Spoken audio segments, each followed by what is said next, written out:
दोस्तों, ईरान ने आंख दिखाना शुरू कर दिया है अमेरिका को।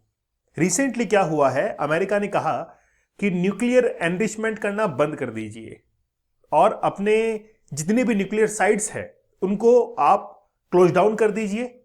हम जो है ईरान के साथ में बातचीत करने को तैयार है।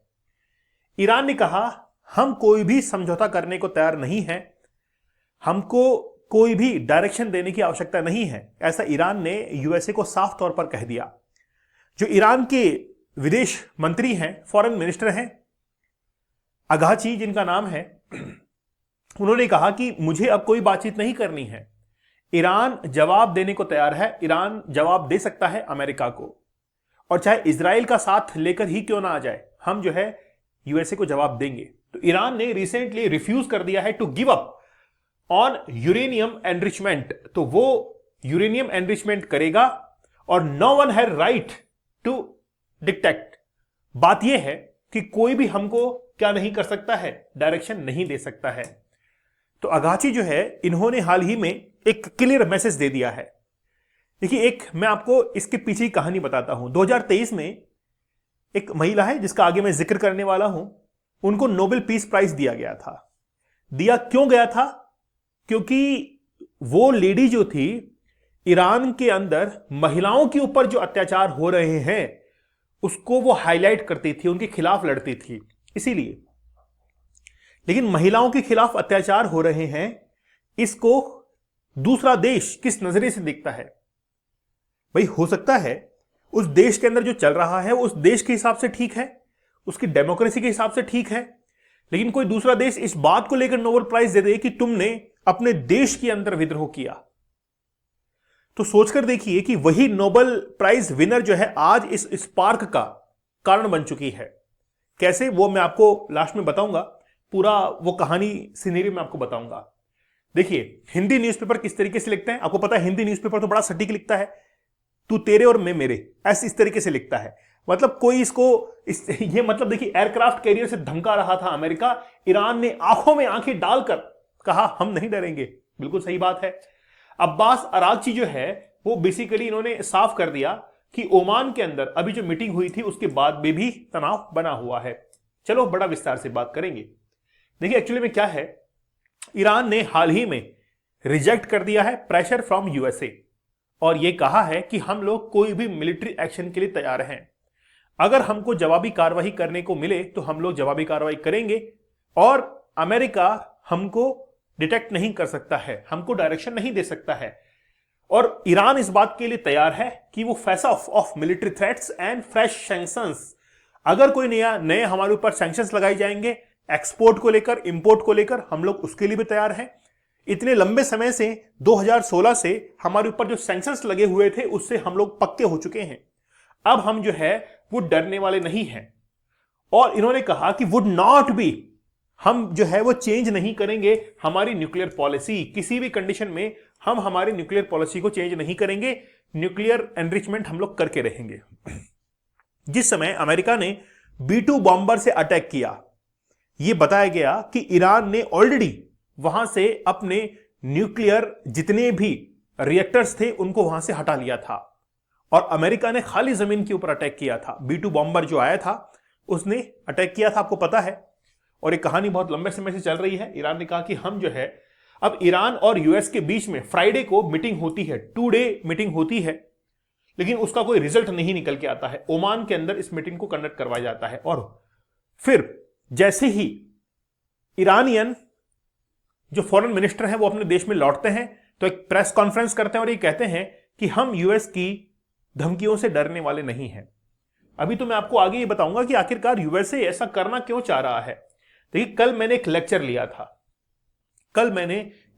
लिया था जिसमें यूएसए ने खुलासा किया था कि जो गलवान वैली क्लैश है उसके बाद में चाइना ने न्यूक्लियर टेस्ट किया था 22 जून 2020 को। इस बात का खुलासा अमेरिका ने 2026 में किया। अब अमेरिका हो सकता है कि चाइना के न्यूक्लियर वेपन्स बनाने की आड़ में खुद जो है न्यूक्लियर वेपन्स बना रहा हो। आज अगर ईरान इतना कुछ नहीं कह रहा हो कि हम न्यूक्लियर वेपन्स बनाएंगे, हम बना रहे हैं ऐसा, क्योंकि ईरान तो रिजेक्ट करता है कि हम कोई भी न्यूक्लियर बॉम्ब वगैरह नहीं बना रहे हैं, तुम जबरदस्ती हमारे ऊपर आरोप लगा रहे हो। तो हो सकता है कि अमेरिका की एक बहुत सोची समझी रणनीति भी ये हो सकती है कि बार बार उसकी वो आरोप लगाए ईरान के ऊपर कि तुम कर रहे हो, तुम कर रहे हो, इसलिए हम भी करेंगे, हम भी करेंगे, जैसे को तैसा। इस तरीके से अमेरिका खुद जो है ईरान की आड़ के अंदर कुछ हो सकता है कि बड़ा करने के लिए जा रहा हो। तो why do we insist so much on enrichment and refuse to give up it, मतलब एनरिचमेंट तो हम लोग करेंगे और गिव अप भी नहीं करेंगे। Even if a war is imposed on us, अगर हमारे ऊपर कोई वॉर भी डिक्लेयर होता है तो भी हम लोग पीछे नहीं हटेंगे, because no one has the right to detect our behaviour. हमारे बिहेवियर के ऊपर कोई भी सवाल या निशान जो है खड़ा नहीं कर सकता है। अब अब्राहम लिंकन, आपको पता होगा कि एक शिप जो है, एयरक्राफ्ट शिप अब्राहम लिंकन, जो कि साउथ चाइना सी से होते हुए फिर वो आई bay of Bengal, bay of Bengal से फिर अरेबियन सी, और अरेबियन सी से अब जो है वो ओमान के अंदर है, ओमान के तट पर वो खड़ा हुआ है अब्राहम लिंकन। तो फिर ईरान ने साफ किया कि भाई ठीक है, अब्राहम लिंकन आ गया तो क्या करें, हम कोई डरने वाले थोड़ा ना इससे। Their military deployed in the region does not scare us, मतलब चाहे आप कितनी भी मिलिट्री यहां पर डिप्लॉयड कर लीजिए, या कतर के अंदर दोहा में कर लीजिए, या अब्राहम लिंकन को ले आइए, हम जो है उससे डरने वाले नहीं हैं। अब अमेरिका ने क्या किया कि अपना जो शिपमेंट है वो यहां से रवाना किया। पहले वो यहां से यहां पर आया और फिर वो साउथ चाइना सी होते हुए फिर बे ऑफ बंगाल, अरेबियन सी, और फिर वो जाकर ओमान के अंदर पहुंच चुका है, ईरान के बिल्कुल नजदीक। ये उसका सी रूट रहा है। सबसे पहले साउथ चाइना सी के अंदर उसको डिप्लॉयड किया तो चाइना ने क्लियर कर दिया कि हमको यहां पर इन्फ्लुएंस करने की जरूरत नहीं है, हमको यहां पर डराने की जरूरत नहीं है कि तुम्हारा शिप यहां पर आ चुका है। और अमेरिका डराता हुआ आया है। जिस समय रशिया के प्रेसिडेंट व्लादिमीर पुतिन गए थे अलास्का के अंदर, तो B-2 बॉम्बर ऊपर से उड़ाया था अमेरिका ने। तो पुतिन जो है हंस रहे थे, हाँ, बोल हमारे पास में है, चिंता मत करो, आओ हमारे देश के अंदर, हम भी दिखाते हैं अपनी पावर, है ना।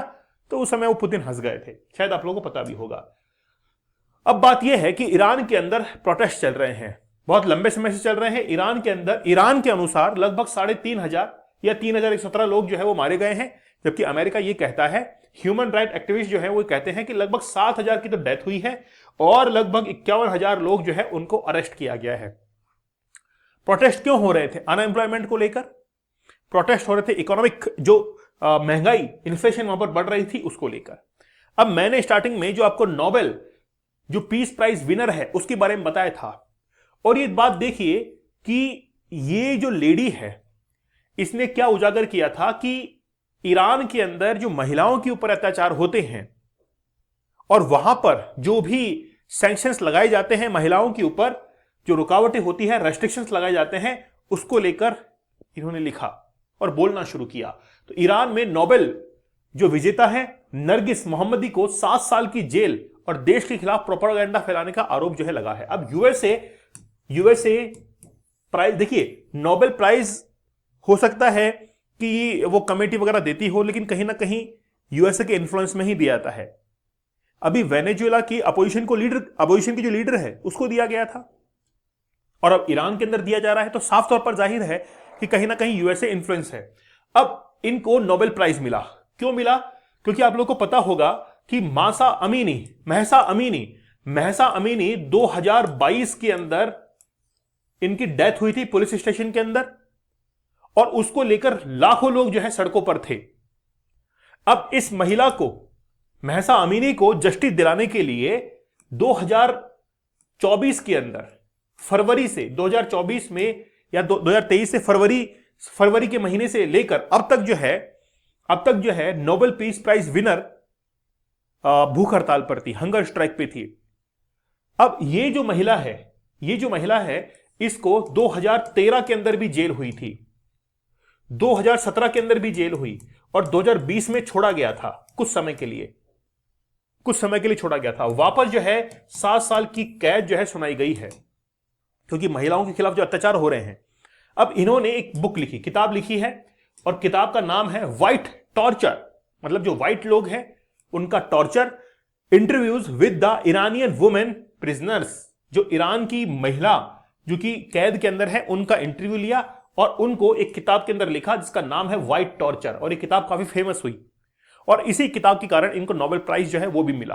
अब नोबेल प्राइज खुद तो ले नहीं सकती थी क्योंकि जेल में है, इसीलिए फ्रांस के अंदर इनके जो बच्चे थे उन्होंने फ्रांस के अंदर इस पुरस्कार को हासिल किया, रिसीव किया। तो अमेरिका आज इनडायरेक्ट तरीके से किसी भी देश के ऊपर बहुत, यानी कि ये मान के चलिए कि बहुत टाइट सिकंजा जो है वो कसने की कोशिश करता है। ईरान का एग्जांपल देखिए, ईरान के अंदर नोबेल प्राइज दिया गया और वेनेजुएला के अपोजिशन लीडर को दिया गया। म्यांमार में आप देख लीजिए आंग सान सू की, ऐसे बहुत सारे लीडर हैं। अच्छा, वो देख लीजिए बांग्लादेश के अंदर Yunus Khan, Nobel peace prize. जहां जहां जिस कंट्री के अंदर डिस्टर्बेंस आज हुए हैं वहां पर नोबेल पीस प्राइज अपोजिशन के लीडर्स को अमेरिका ने दिलवाए, है ना। तो ये सारा यूएसए के इन्फ्लुएंस में होता है। आप लोग क्या कहना है मुझे आप लोग कमेंट सेक्शन में जरूर बताइएगा। दोस्तों, डीप वर्क का एक कोर्स बड़ा जबरदस्त है। इस कोर्स के अंदर 30 टेक्निक्स मैंने बताई हैं कि कैसे आप लोग अपने डीप वर्क की जो टेक्निक्स हैं उनको अप्लाई कर सकते हैं और फोकस कंसंट्रेशन को इंप्रूव कर सकते हैं। चैलेंज 175 डेज, सबसे पहले 75 डेज फिर 100 डेज आप इसको कंप्लीट कीजिए। तो challenge can change your life. Deepak Indora official Telegram पर जरूर ज्वाइन कर लीजिएगा। तो मिलते हैं आप लोगों से अगले सेशन के अंदर, तब तक धन्यवाद, थैंक यू, जय हिंद।